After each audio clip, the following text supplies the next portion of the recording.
Breaking news on ABC 17 News at 6. We have live team coverage after charges were filed in today's deadly Cole County shooting. Our coverage begins with ABC 17's Joe McLean, who joins us live in Jefferson City tonight. And Joe, we now know who is charged with this crime.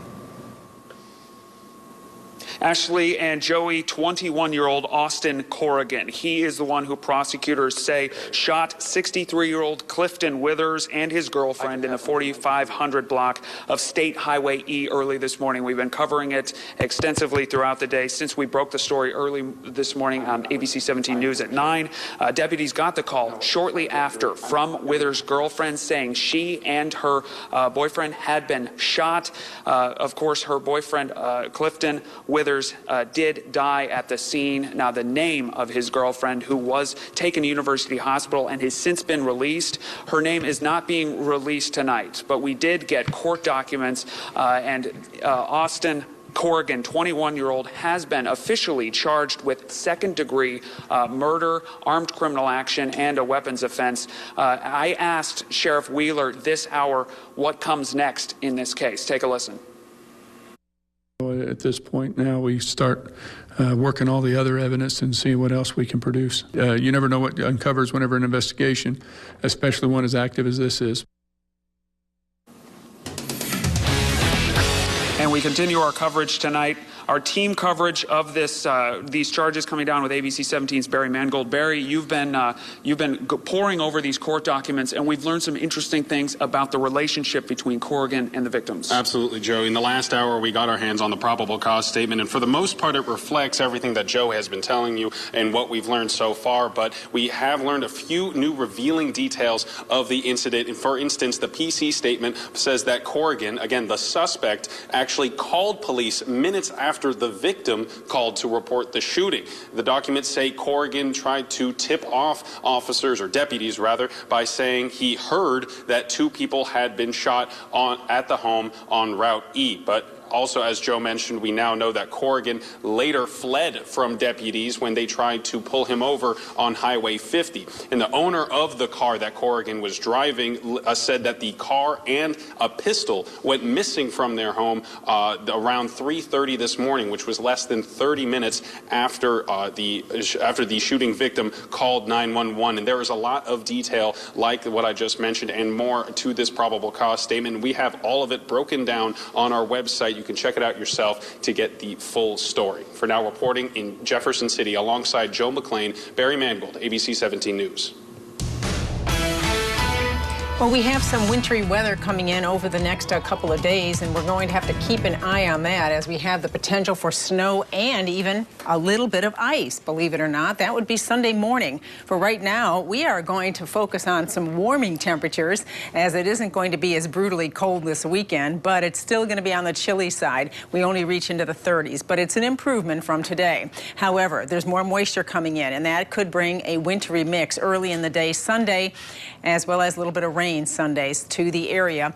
Next week, it continues to be unsettled with these on and off wintry mix and rain chances. Tonight, it's still quite cold out there. Tonight, we drop down to near 9 degrees. We'll see that wind chill as low as 5 below zero. Fortunately, the wind has died down a lot, but we're still going to have that light icy breeze blowing in the morning. So as you head out the door, we still need the heavy winter coats early on, as we'll start off near 10 degrees early in the morning tomorrow, and then gradually climb into the low 30s in the afternoon as those wind chills relax a little bit. Not quite as bad in the 20s in the afternoon. High temperatures will range anywhere from near 30 to the upper 30s across mid-Missouri tomorrow. It is still on the cold side, but with sunshine early and those temperatures a little warmer than today, it is an improvement. Now, we're watching for this upcoming weekend, a fast-moving wave of low pressure, bringing with it some light precipitation. Most of it's going to be mainly snow north of Interstate 70, but there could be some light freezing rain to the south and just rain in our far southwest counties. So we're watching this, and I will track it hour by hour when I come back. There is light accumulation, snow accumulation possible as we head into Sunday morning. It doesn't look like a lot, but areas north of Interstate 70 have the best chance of seeing some snow accumulate early in the day. Next week, it stays chilly. We could even see a mix turning to rain early Monday into Tuesday morning. Still a chance of some lingering rain, and again next week, Thursday and Friday. Police are asking for your help after officers searched a Central Columbia home today. Investigators say meth was found inside the house in the 100 block of South Greenwood Avenue. So far, if any arrests were made, hasn't been released. Anyone with information about this investigation is asked to call Crime Stoppers. An MU student faces a drug charge after he was arrested in another student's death. We told you about Carson Latimer on Tuesday after he was charged in connection with the death of Mizzou student Boston Perry. So far, the cause of Mr. Perry's death has not been released to us. ABC 17's Olivia Gerling joins us now live in studio after taking an in-depth look at how the school monitors its dorms. And Olivia, dozens of students have been arrested for drug-related offenses in the last 3 years. Yeah, they have, Joey and Ashley, and I was really surprised. In fact, I pulled as much data as I could, including a little bit from other universities as well. The University of Missouri is a dry campus, which means no drugs or alcohol on campus by staff or students. But is it really that dry? I dug into some data. According to the U.S. Department of Education, in 2014, MU had 68 students arrested for drugs in their residence halls. In 2015, 64.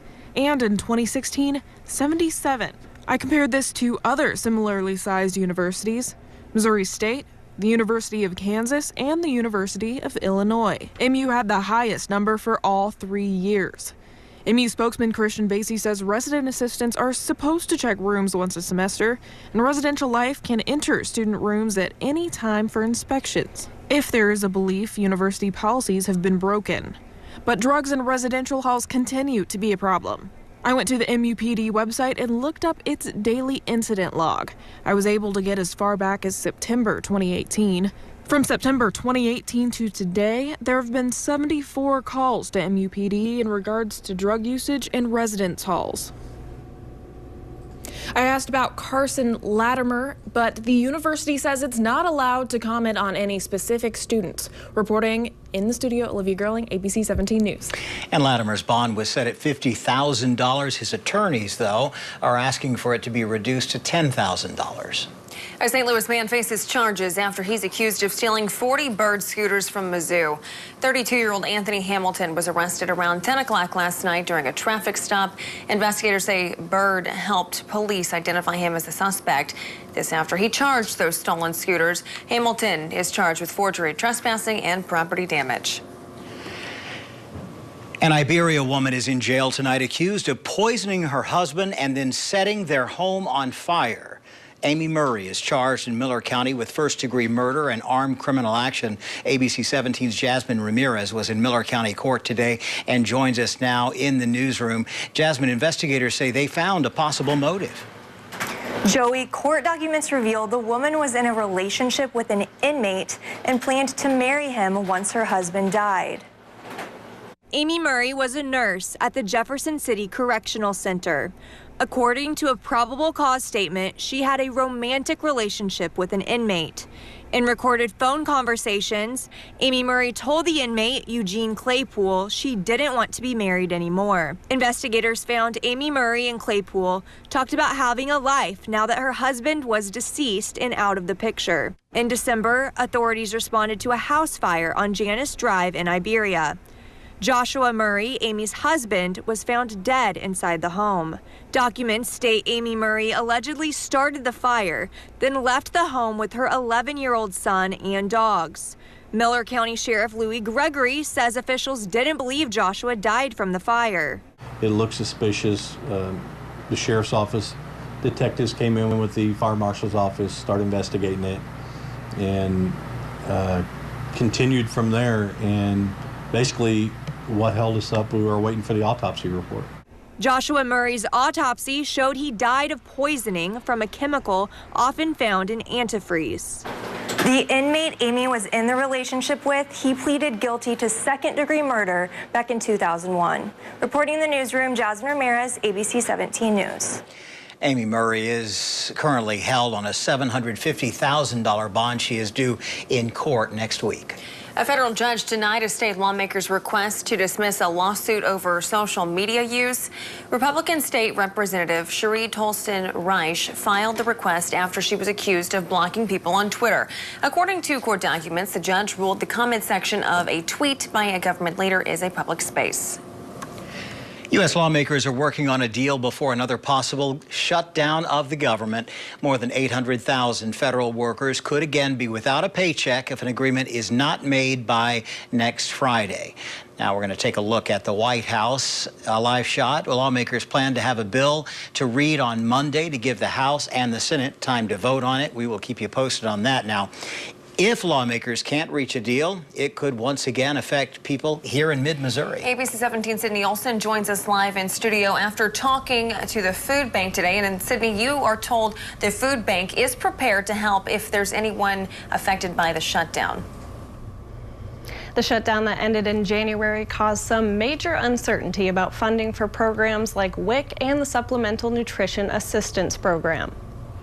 The Food Bank for Central and Northeast Missouri is preparing to help people who may lose benefits if the government shuts down again and funding is not available. But the food bank tells me it didn't see a major influx of people during the shutdown in January. We didn't actually see any significant increases or decreases during the month of January. I found out as of now the Missouri WIC program has funding through at least March 31st. The food bank tells me even though numbers didn't jump last time, it's still preparing for more people to come in if programs like WIC lose funding. I think we're all prepared for an uptick in numbers if there were to be a second shutdown. You have to remember there's a network of food banks across the country, and we're kind of working in a coordinated response. A spokesperson tells me he's confident if that happens, community members will step up and help. The basic need of food is something that I think we can all agree is not a partisan issue. It's something that we all want to rally around and make sure that our neighbors are able to feed their families. Maylee says anyone with food insecurity shouldn't be afraid to ask for help. Reporting live from the studio, Sydney Olson, ABC 17 News. Coming up on ABC 17 News at 6, where the news comes first. Efforts to clean up an oil leak near St. Louis continue tonight. We'll tell you when the company says it plans to restart the pipeline there. And new at 6:30, we spoke with MU Healthcare about a new study that shows some cancers are on the rise for millennials in the U.S. We'll tell you which cancers are affecting young people more and more. No one is hurt after a box truck caught on fire northwest of Columbia today. The fire happened around 10:30 this morning on North Zepnick Court, that is north of the Midway area. We are told the driver came outside of a building to find his truck on fire. Crews say the vehicle is a total loss. The cause of the fire has not been released. Crews continue to clean up an oil leak near St. Louis today. TransCanada says the Keystone Pipeline is likely the source for the leak in St. Charles County. The company expects the pipeline to return to normal operations, it says, tomorrow. Now, according to state leaders, around 1,800 gallons, around 43 barrels of oil were leaked. None of the oil got into nearby waterways. A St. Roberts man convicted of illegally cutting down trees has been sentenced to 18 months. Robert McKinnon was sentenced this week for stealing government property from Mark Twain National Forest. It was in Laclede and Phelps counties back in 2016. According to court documents, McKinnon and two other men caused more than $35,000 in damage. Those chilly temperatures hang on into the weekend, but we do warm up a little bit. I have an hour-by-hour track of not only temperatures, but that wintry mix for Sunday morning. I'll show you who has the best chance of getting some snow next. Well, it's been interesting to look around the area in the past day or so. The ice this morning and this afternoon just glistening in that sunlight. Yeah, it's very cold outside, but it sure was beautiful, wasn't it? And then on top of that, we had a pretty sunset this evening. And this picture taken by Susan Porter in California this evening. And you can see that sunset and the frozen water below. And we still have that ice on many trees out there now. You can share your photos with us at abc17news.com. Just click on the share tab. Outside right now, we are in the teens. It is bitterly cold as the wind, though, has died down. That's helping us in the wind chill department. But overall, it's still going to be bitter tonight. We dipped down close to 9 degrees. The wind chill's as low as 5 below zero tonight with that light easterly wind. Tomorrow, we'll see sunshine early, but the clouds return as we go into the afternoon, and we reach the lower to mid-30s. The Lake of the Ozarks, you could hit into the upper 30s tomorrow. It is still cool for this time of year, but at least it's an improvement over what we saw today. Now, what we're tracking for Saturday night and Sunday, another wave bringing some moisture in, and that will fall on freezing temperatures as it initially moves in. Saturday afternoon, it's still dry, and we see those temperatures on the cold side. As we head overnight, we're below the freezing mark, and here comes the moisture. That's why you see the pink here, because that's rain falling and hitting into these temperatures. So as it does, it'll freeze on contact. Now, it looks very light at this point, but again, something to watch for early Sunday. Snow is possible Sunday as that moisture moves north. Here's 4 in the morning. That's snow mainly north of Highway 50. As we go into the daybreak hour of Sunday, it's still coming down lightly north. South, still some freezing rain, but temperatures do go above the freezing mark with time Sunday. It's going to take a while, and that'll change to rain, and then we'll see improving conditions. Now, there's a chance we could have some snow sticking with this up to 2 inches north of Interstate 70, much lower as you go south, and ice accumulation. Can't rule out a glaze of ice, so something to keep a close eye on as we go through the weekend. Next week, Monday morning, it looks like a mix is also possible, changing to rain, as well as Tuesday. We could still see a little bit of rain out there. All right, Sharon, thanks so much. The Mizzou basketball team looks for an important win tomorrow. ABC 17's Tyler Murray shows us how it will likely have to do so without a key player. Sports Zone starts now. Sponsored by U.S. Cellular. The Mizzou basketball team looks for the season sweep over Texas A&M tomorrow. However, the Tigers likely will have to do it without one of their best players for the 5th straight game. Mark Smith will be out tomorrow, most likely due to an ankle injury. Conzo Martin says he still has not practiced to this point. However, the Tigers defeated the Aggies on the road by 23 points back in January. Mizzou comes into the game 11-10 overall and 2-7 in the SEC. Tip-off tomorrow from Mizzou Arena is at 5 p.m. Despite adversity, Mizzou is just focused on the task at hand. There's a lot of things that take place, and I always go back to control what you can control. And again, if you're sound defensive, you take care of the basketball, you give yourself a chance to win games. I mean, some teams are struggling injuries at a different level than others.